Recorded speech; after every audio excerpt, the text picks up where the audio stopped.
ഫെബ്രുവരി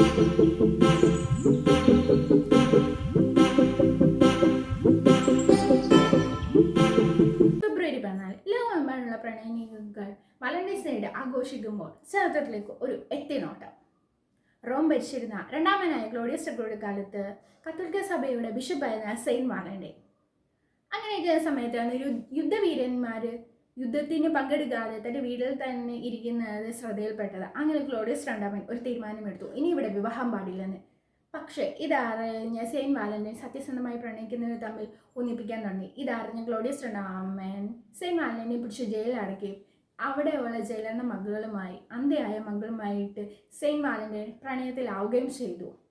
സത്യസന്ധമായ പ്രണയമായതിനാൽ പിൽക്കാലത്ത് ആ അന്ധയായ പെൺകുട്ടിക്ക് കാഴ്ച ലഭിച്ചു എന്നാണ് എഴുതപ്പെട്ടിരിക്കുന്നത്.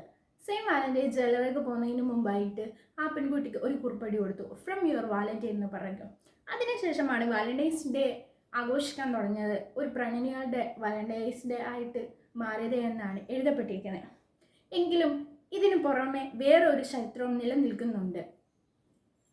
ഫെബ്രുവരി 15 ഒരു വിശിഷ്ട ദിവസമായതിനാൽ അവിടുത്തെ ജനങ്ങൾക്ക് ആ വിശിഷ്ട ദിവസം ഇഷ്ടമല്ലായിരുന്നു.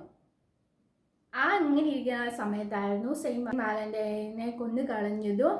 അതിനുശേഷം ഫെബ്രുവരി 14 സെയിന്റ് വാലന്റൈൻ്റെ ഓർമ്മ ദിവസമായിട്ട് വാലന്റൈൻസ് ഡേ ആയിട്ട് ആചരിക്കുകയും ചെയ്തു വരുന്നു എന്നാണ് എഴുതിയിരിക്കുന്നത്.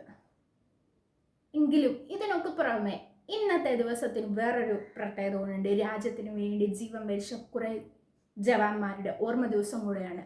നമ്മളെല്ലാം ഇവിടെ കിടന്ന് ഉറങ്ങുന്ന സമയത്ത് നമ്മളെ കാക്കുന്ന നമ്മളുടെ രക്ഷകന്മാർ, അവരുടെ ഓർമ്മ ദിവസം കൂടെയാണ് പുൽവാമ അറ്റാക്ക്. അവരെ ഓർക്കണം ഈ ദിനത്തിൽ നമ്മൾ.